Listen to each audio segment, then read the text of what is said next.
Hello. Hello! We're just jumping straight into this shit. There's a dead Rosa. There's a couple of dead Rosas. Don't mind them. Yes. Don't worry about it. Nothing happened here. Nothing to see. Well, they died. I mean, they That's might something. have. I may have killed them. I'm sorry, Rosa. You were. Oh my god! Hello! You're an aggressive boy. Thank you for joining us today, ladies and gentlemen. We are in fact continuing Doomineko. So, the radio station that I work at, Ben. Whoa! What is this radio station that you work at? I've never heard of it. Oh my goodness! So in the main studio. That was easy. In the main studio. Yeah. What's happening? Sometime last Thursday, someone stuck up a gummy bear or jelly baby to the window in the studio. Why? We don't know who it was. We don't. Was it someone with a good sense of humor? Maybe, but basically, okay. Just in the dead, exact center of the studio window, looking between the two, two broadcast studios, there was just a green gummy bear stuck to the window. Okay, well, it was green, was it? It was they got green. good taste then. That's And like a delicious flavor. No one took it down for 5 days. Okay. That sounds like a hygiene problem. To the point where it started to go dark on the backside of the gummy bear where it was stuck to the window. That sounds infected. Yeah. Are they just killing each other? I think they might be. So not super hygienic, but basically we now have a bunch of lore around the gummy bear in the studio, I see. And how it is a dark overlord that summons demons to curse the studios because the computer system has been plagued with problems ever since the gummy bear appeared there. So it's become one of the what is it, 7 ghost stories or whatever? Yes. Of the school, except it's of the broadcasting studio. Exactly. I see. Which is basically like a school, but for voice nerds. Some brave staff member at the studio ripped the gummy bear off the window with their bare hands today. Oh no. Did they die? I think they might have. I haven't seen them since. Attack them and take their corpse away, or something like that. We walked back into the studio about an hour later after that had happened, and there were. There were 4 pentagrams up around the smudge mark on the glass where the gummy bear had been. That's pretty good. So yeah, that sounds awful. I was just reminded by all of these summoning circles around the outside. Of this, yeah, around the outside of the whole thing. Of this gummy bear conundrum we had this morning. Horrifying. Yes. Do you know where the gummy bear went? Did you have to purify it with holy water or something? It was put in a trash bin. We don't know which one. You don't know which one? Oh no, you don't say that shit. That's like when a corpse goes missing. Exactly. If it catches fire or something. That thing is not dead. Yeah. There's no fucking way. So I'm glad you've told me this story. That's very horrifying. I don't want to work there. I don't want to work at that studio. I mean, I do. It's a shame. It's a shame that I went to a training day. It's a shame that I just signed up to work there. These are the sorts of things you need to tell me before I sign up for a job. Well, it only happened after you signed up. The pay's not so great. The people are kind of shitty to work with. Graham over there doesn't like his coffee black or whatever. None of the past 3 facts are true. Watch out for Graham, though. He'll get you with his coffee preferences. I don't know Graham at the station. And, there's haunted gummy bears in our trash cans. Maybe I just won't ever take any trash with me to the studio. I think that's a safe bet. Yeah, I'll stay away from all the trash cans. Oh, hello. Is that you? NJ, stop pointing at me. You. I don't know what it's meant to be. I'm glad. But Okanogi's the light block. Yeah, this is very silly. I'm convinced that this is the new update. Just by the fucking quantity of faces. Bugger off. I don't think I've ever had quite the same story of haunted workplaces or schools with ghosts living in the walls. I don't think I've experienced that yet, but I'm excited that now I get to. There are a bunch of stories from places that I've worked and gone to school that what? Yeah. It's really interesting to try to figure out where the stories originated. It's true. There was one of the places that I studied at has a any murder victims? No, it has an air raid shelter below the sports fields. Sure. Did someone starve to death down there? Is that what happened? We had a bunch of similar stories along those lines. Yeah, sure. So air raid shelter, and somebody died down there, you say? But I don't know, but there are just a bunch of like stories about things like that happening. Yeah. I totally get that. And I sometimes wonder if the like weird shit that actually did happen when I was at those places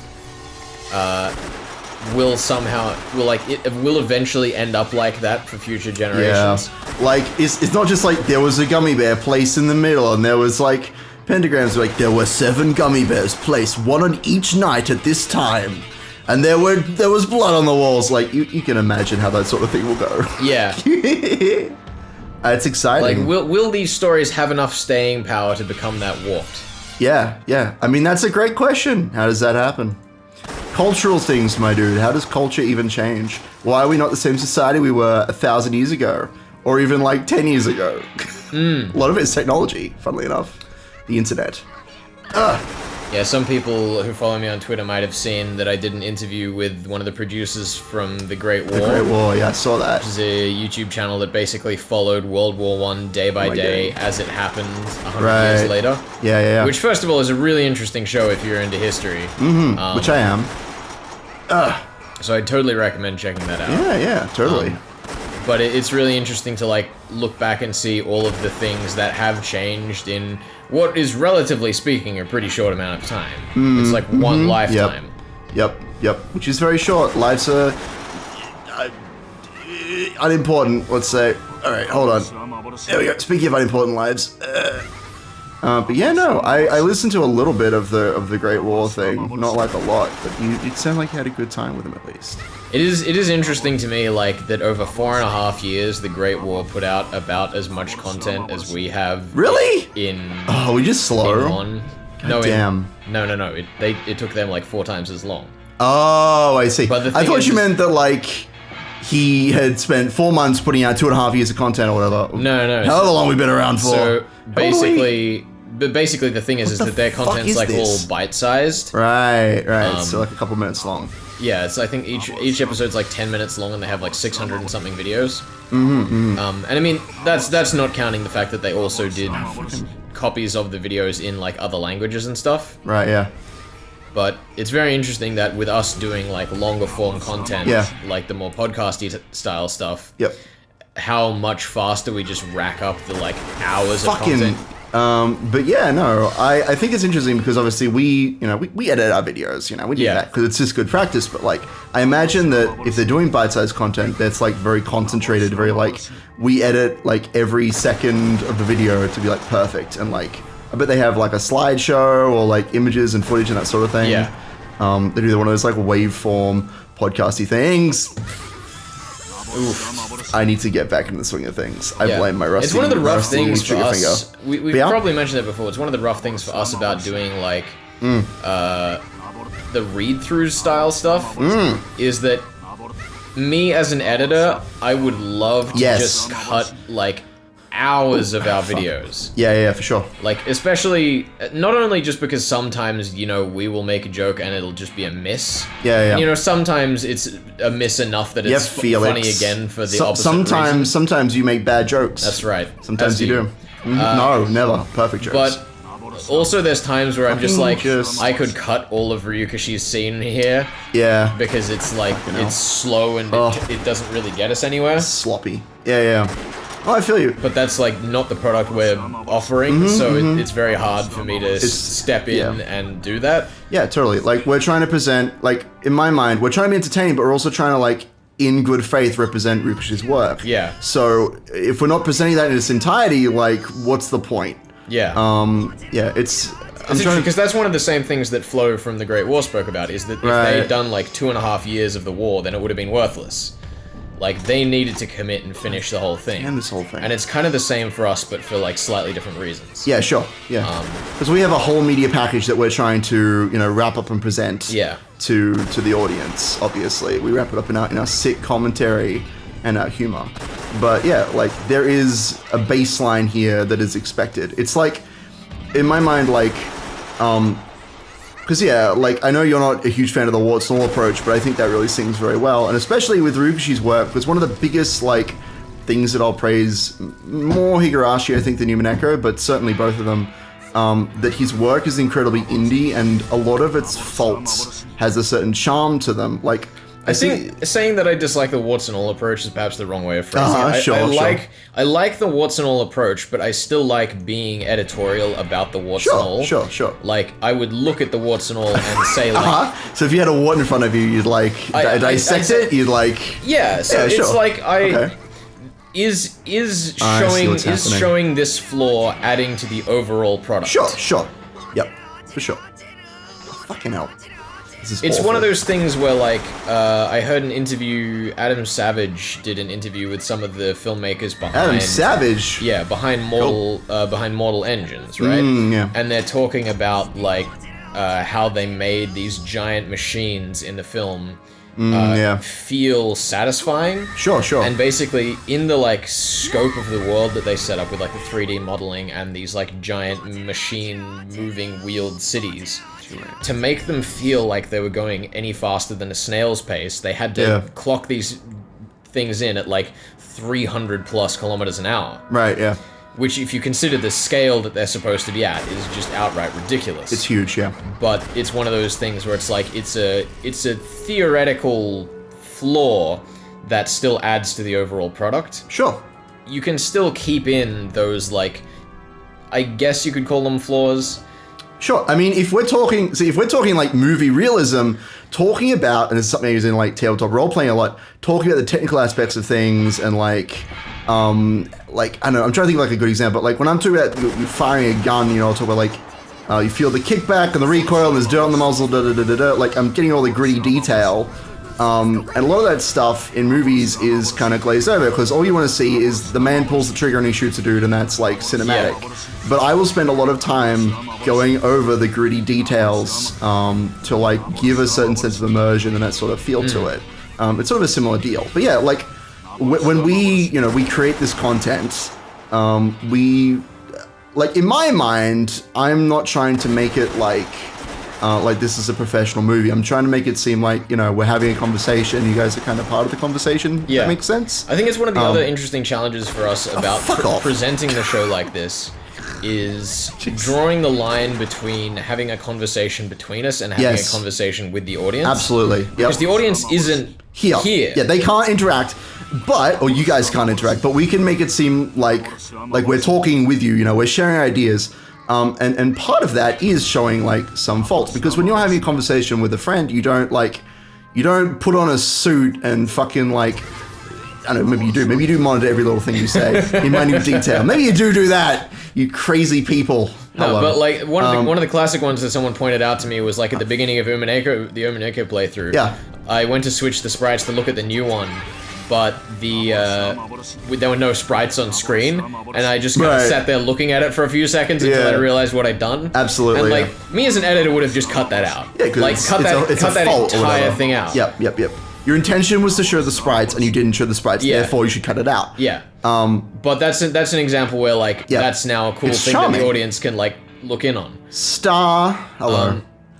Silly things that don't make a lot of sense, but they're charming because they're like real moments. Yeah, I don't know who originally came up with the phrase, but one of my radio teachers described the process of editing as shooting puppies. What? No! You don't want to do it. It sucks the whole time you're doing it. I don't want to do it now. I don't want to edit anymore. I don't want to edit anything now. I don't want to shoot puppies. No one does. They're adorable. But like, yeah, it's... Yeah, sorry, continue. But, you know, once it's done, like, this is where the analogy falls apart. Of course, obviously. But, like, you know... Once it's done, and you don't have to worry about it anymore. That's not true. But, like, it's a really interesting line to draw, especially with these kind of stories where, like... Yep. There is... Back on topic, yes. There is a lot of... there's a lot of just, I guess you could say, wasted time. Sure.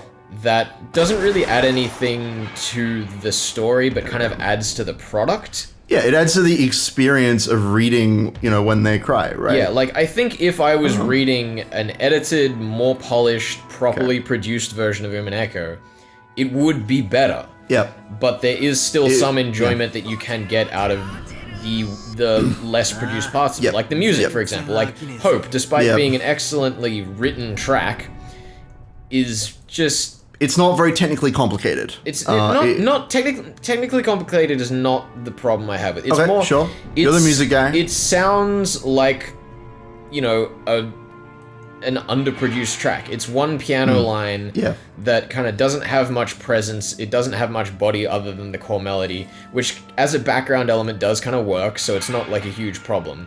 Yeah, sure. But it's not a song that in its own context you could just listen to. Yep.